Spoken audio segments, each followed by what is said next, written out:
Yes, indeed. You're listening to the one and only Grandmaster Belly Bell. Life of Kai. Life of I'm busy watching each and every episode of Life of Kai. Life of Kai. You know why? 'Cause I'm that kind of guy. And I want you to do the same thing. I mean, each and every episode. Do you know why? Because I said so. Life of Kai. Grandmaster Belly Bell. Life of Kai. Welcome to another episode of Life of Kai. Today on the Life of Kai, things are going to be a little more serious than they normally are, even though I'm sitting up here in a tree in a camo jumpsuit in honor of Eddie Van Halen.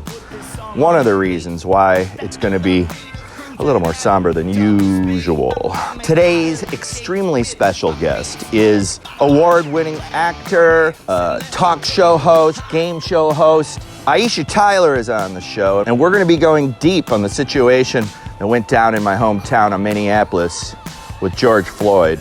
And speaking of George Floyd, on today's show, I'm going to be doing a tribute with a fantastic singer, Charlotte Gibson.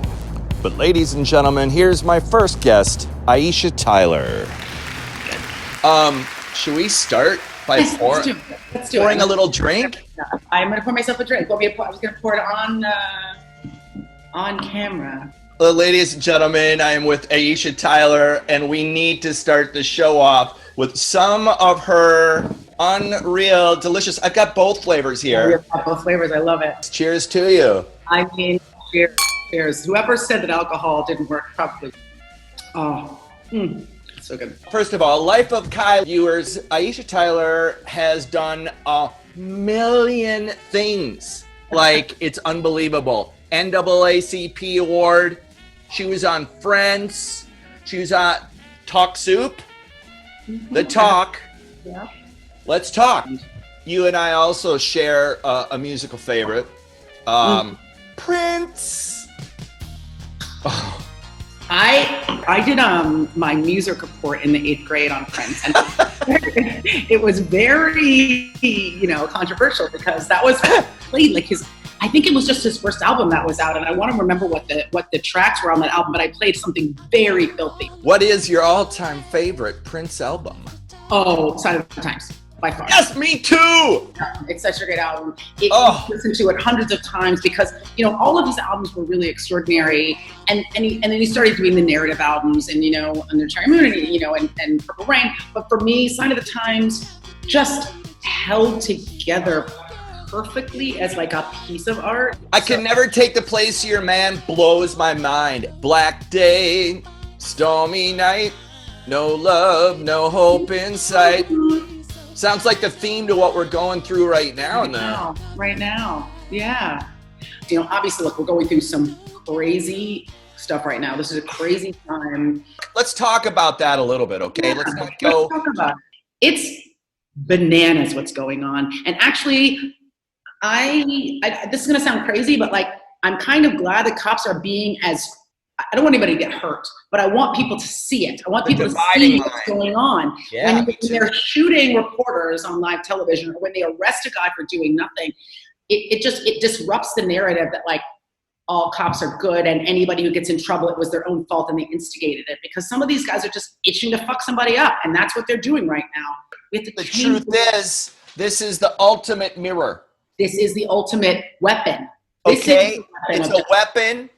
And honestly, the cops know now what happens when you get caught on one of these. Yep, exactly. Which is why a lot of them are trying to slap them out of people's hands. And apparently, Kai, they were using jammers. They're using cell phone jammers because a buddy of mine was on the front line with BLM, and him and 7 other people said our phone stopped working because they don't want anybody to film it. Because they want to operate with impunity. How close of attention have you been paying to it? I'm from Minneapolis, so okay. I knew that. I tuned in really early with all of my friends, my brother who lives 6 blocks away from the precinct. But I've been noticing a little bit of a beautiful turn, a crossing over here. I'll shut up now. Sorry. No, I think that I think you're right. We've had these inflection points before in our culture. People just get fed up and you see these massive demonstrations. We have someone at the helm of the government who has spent the last 3 years undermining people's belief in government. And at a time when we really need a leader to stand up and bring us together, the guy is dividing us. So that's what's negative about right now. We've had in the past, even leaders who didn't agree with the left or with the right still came out to talk about the fact that we were all American. Is there anybody in your world that you see that is poking their head out as a leader and someone to follow? I think a lot of stuff is percolating, and I think you see a lot of people speaking up right now who are the leaders of cities, because we have no national leadership. So you see city and state leaders speaking up. In the past, these marches were predominantly just Black people standing up for Black rights. And now you see allies of every color and stripe all aligning to say if one of us are free, then none of us are free. And I think that when you look at young people in this country, people under the age of 25, who have never known a world where there wasn't a Black president, who have friends who are out and proud gay, bi, trans, whatever, who have lots of friends who have dated outside of their race, who have close friends outside of their race, who have their heroes are people of color. They are going to change things. That is inevitable. I think that's why there's so much conflict now, because the old guard doesn't want to let go. There aren't just demonstrations in the major cities. There are demonstrations in every state, North Dakota, South Dakota, Alaska, Hawaii.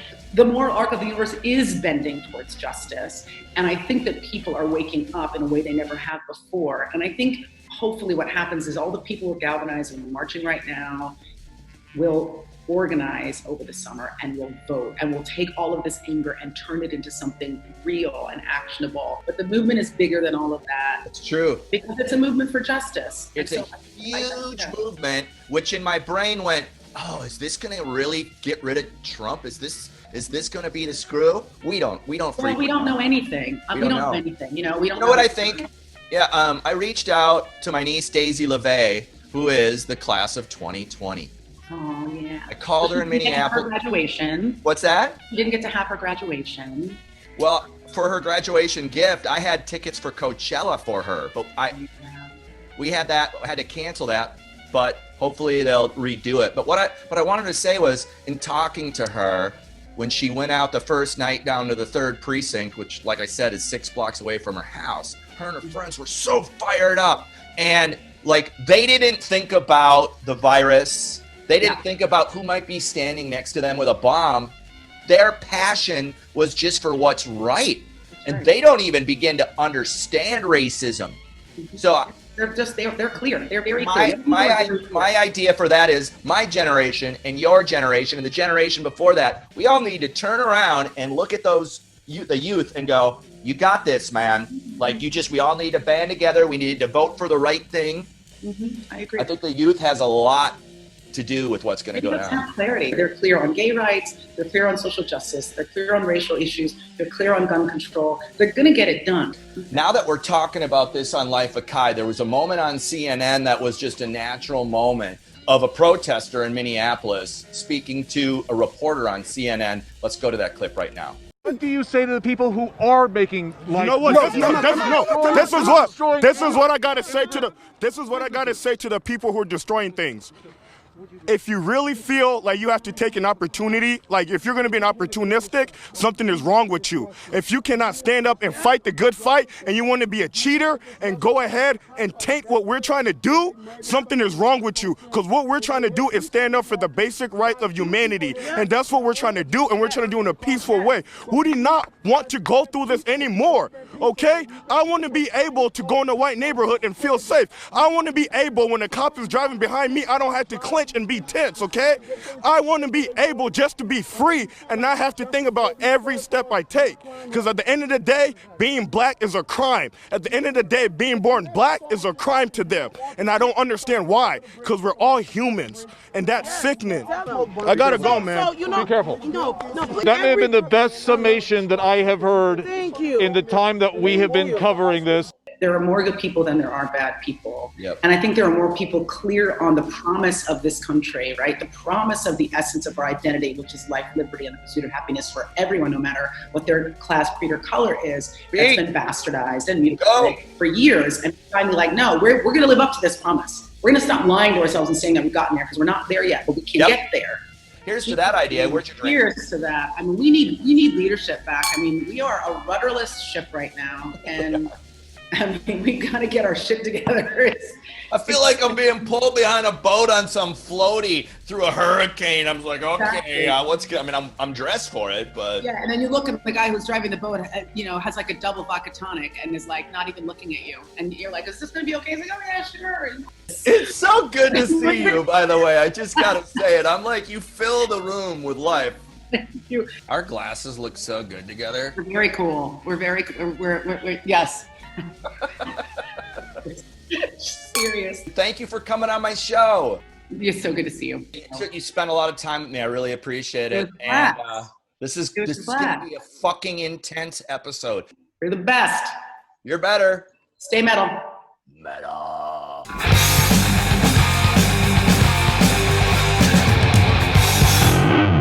And now for a segment on one of my all-time favorite photographers, if not my favorite photographer. The one, the only, the late, the great, Gordon Parks on Life of Kii. Ladies and gentlemen, Gordon Roger Alexander Buchanan Parks. Gordon was born in Fort Scott, Kansas in 1912.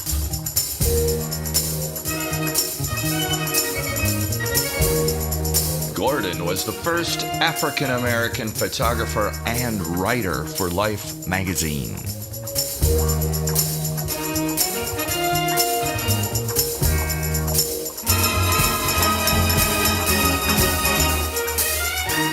As a child, Gordon attended a segregated elementary school in a town that was too small to afford a separate high school.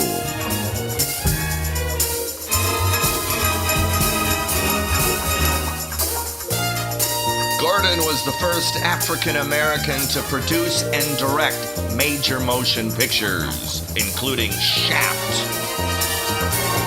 He created the blaxploitation genre. I'd highly recommend watching Half Past Autumn, the documentary about Gordon Parks' amazing life. Right now on Life of Kii, I'm going to play for you a song, a tribute to George Floyd that was written by me and my great friend Charlotte Gibson, who's an amazing singer. She was Whitney Houston's backup singer.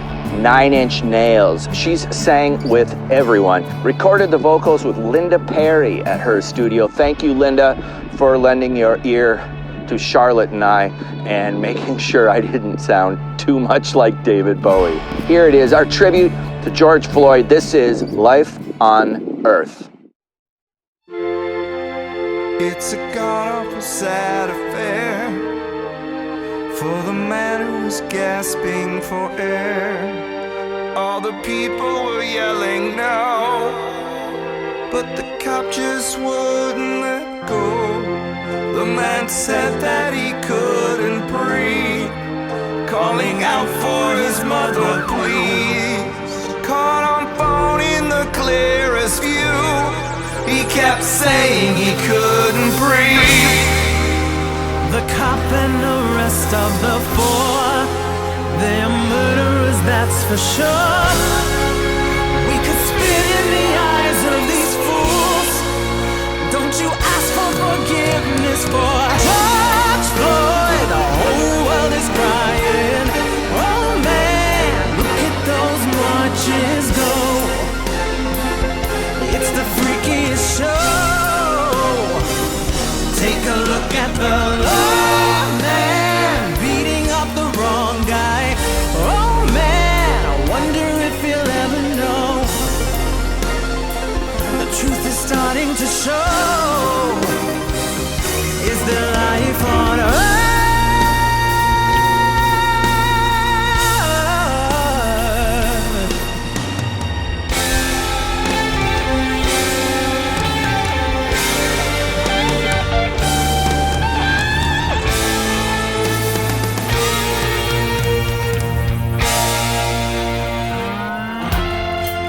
It's on America's conscience now, as the whole world takes a vow to treat every life as the same, to work our way through the pain.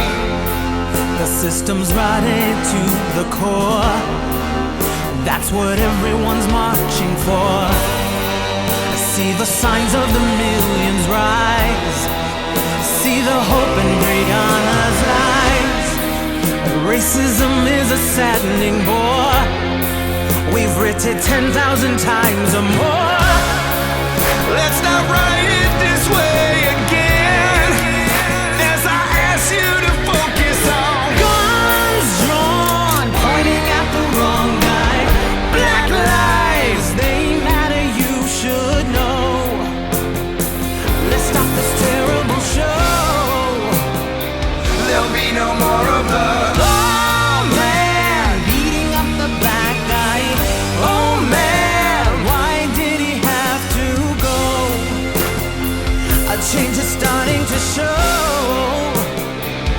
Is there life on earth?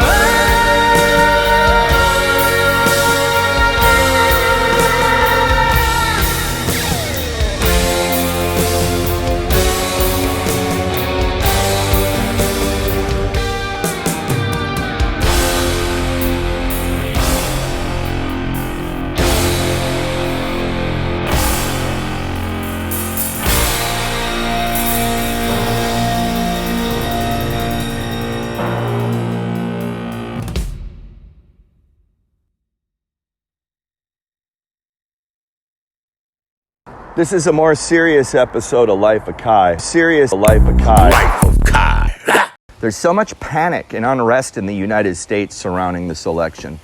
But there's something deep inside of me that says, in the end here, goodness wins. My father told me, no matter what happens, of all the evils and the hardships that happen in this world, in the end, goodness wins.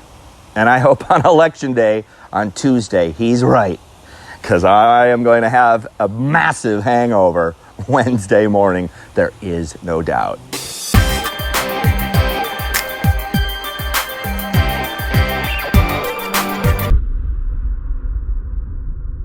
I'm sitting up here in a beautiful tree feeling a little bit like an animal.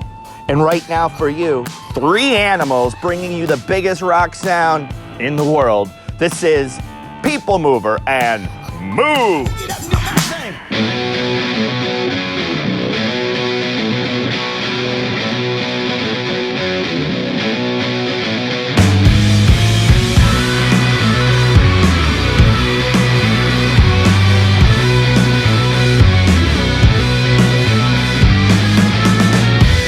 You tell us that you need your moment. You tell us that you wanna roll.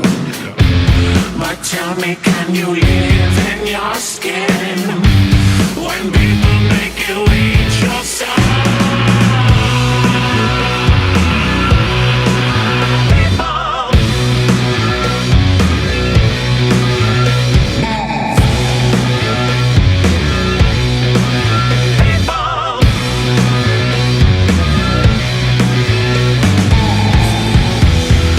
Tell us that your life's on fire. You tell us that you need to shout.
This is me before my haircut. This is me after my haircut. I look so much prettier. Thank you. Josie's on a vacation far away. I think your boyfriend is perfect, and I love him. And Kelly is... Yeah! Trump 2020, fist bump me. Psych! I just want to use your love. Thinking about getting my shit together stresses me out so bad. And then I'm too stressed out to actually get my fucking shit together. Okay? We were all sitting here watching a movie. You came downstairs completely nude, covered head to toe in salsa, and screamed, "Who wants huevos rancheros now, bitches?"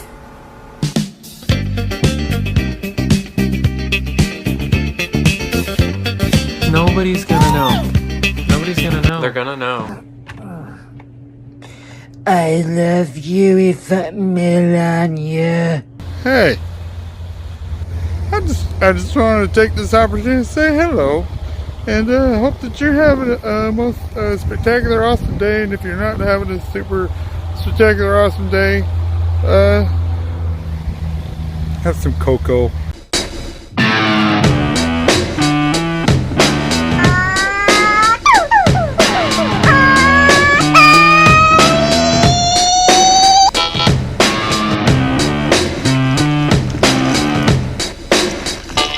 What the hell? Stop saying that. What the hell? What the hell? What the hell? Stop. What the hell? Hey Charlotte, you wanna go mess around with the letters at Hobby Lobby? Yeah.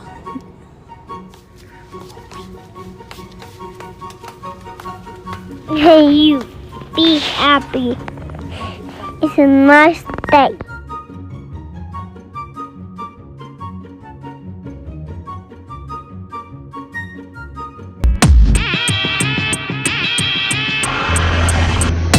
I thought the dog then got thrown off a plane.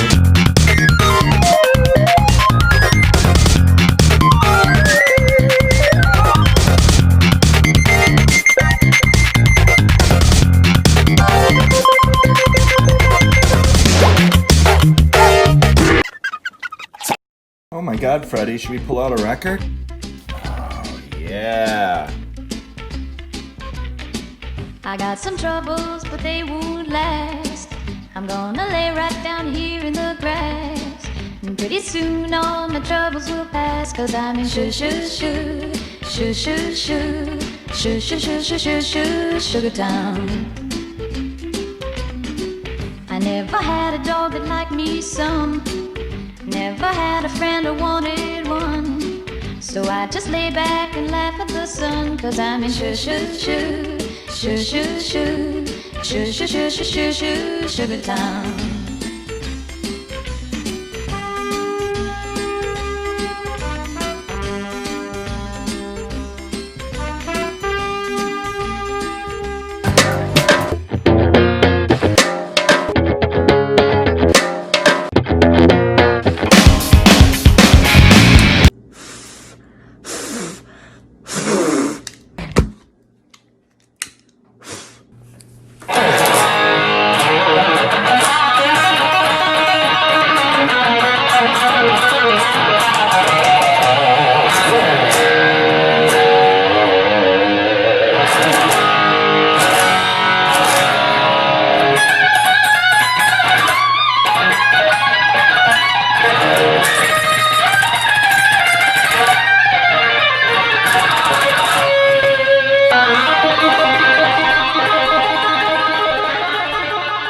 Right behind me is where Eddie Van Halen lived.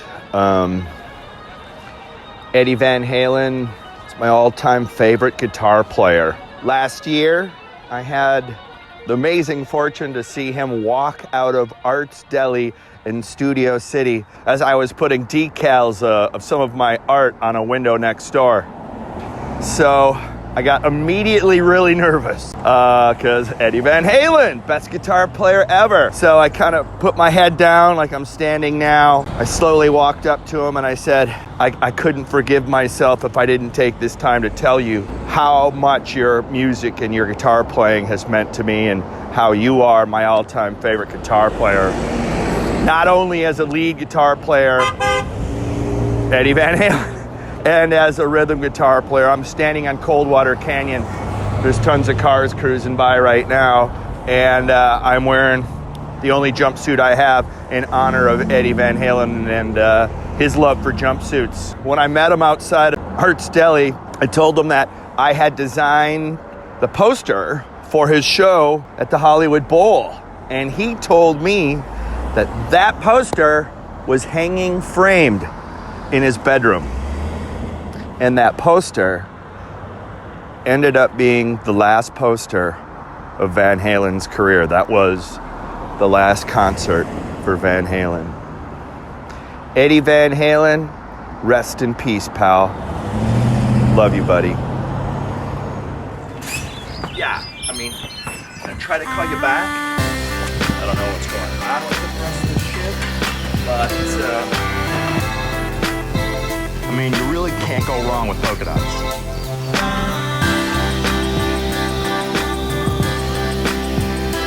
Robin's egg blue is actually my favorite color.